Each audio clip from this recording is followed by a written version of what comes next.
getting the crap kicked out of me here. Some people work only for the money. Others do what they love most and manage to get paid for it. Do you mind not interrupting me when I'm working? Stuart Copeland is in the second group. He's been making music all his life, first as a co-founder and drummer of The Police, then as a composer for films such as Rumblefish, Highlander 2, and Wall Street.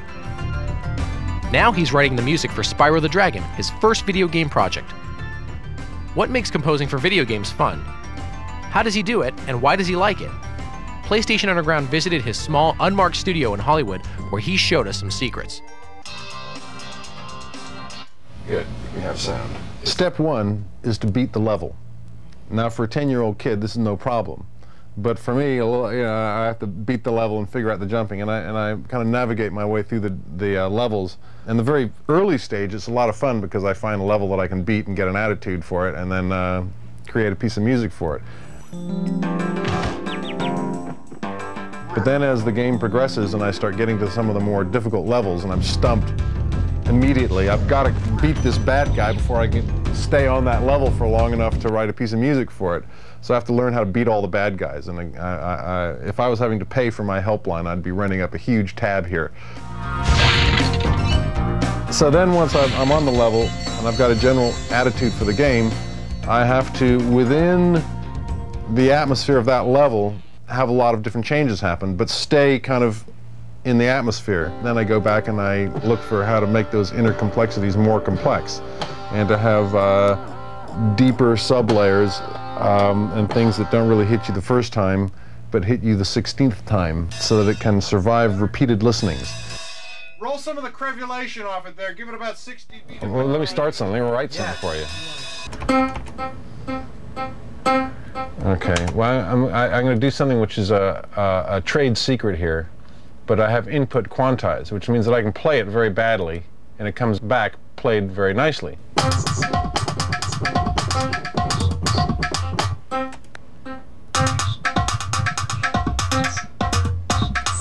I can loop those two bars there, so it'll just go around and around and around those two bars.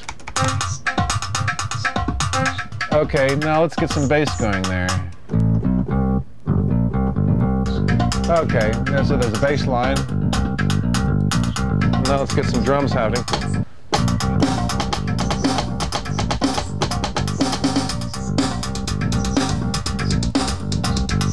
Okay,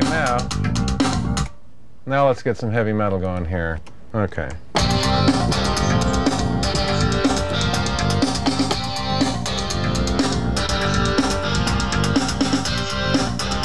They pay me for this. And then, of course, you can get into all the cool stuff like, okay, and copy the bass part onto other instruments to kind of thicken it up. And then I add scary stuff to, you know, add to it in various different ways. Where is that?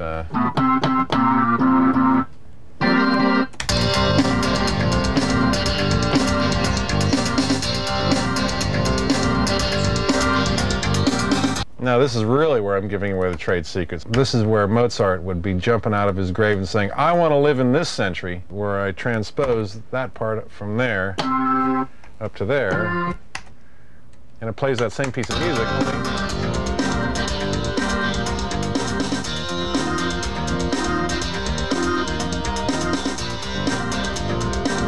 So I've just done a whole transition there, took all those instruments and moved them up that much. Looks like fun, doesn't it? In his career, Stuart has both performed music and composed it. We wondered which is more fun. When I play music, I have the instrument in my hand, I don't think, and my hands do the walking. And it's a bodily function. It is instinctive, it just happens. Composing all happens in the mind, and my body is an inert, dead fish. You know, different things. Somebody once asked Stravinsky, what's the great moment of being a composer? Is it when the audience lights up into your music, or is it the reviews? He said, no. The best moment is when you find that note you're looking for and you get that chord which leads to that chord, and you've got this under thing happening there which pays off right here. At the same time, set it and you crack it and you've got it, it goes there and it does it. That's it. And it's downhill from there.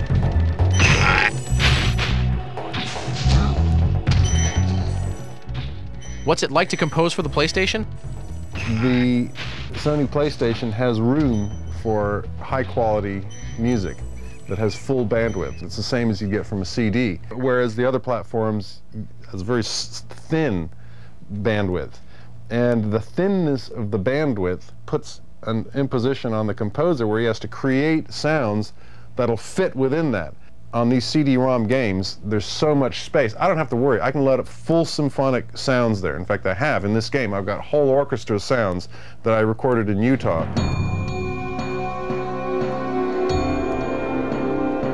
I use the orchestra as a flourish here and there to provide drama, because the game is actually quite grand. He's flying through castles, and there's a big sky, and it's a very open, expansive feeling, which is where the orchestra comes in. But for the energy and for the jeopardy, I've got raging rock guitars and drums and pounding rhythms. Any kind of art is about creation of tension and resolution. And in music, it's more subtle how it happens and it's more esoteric how it happens, but it's the same thing. You create a tension and then you release it.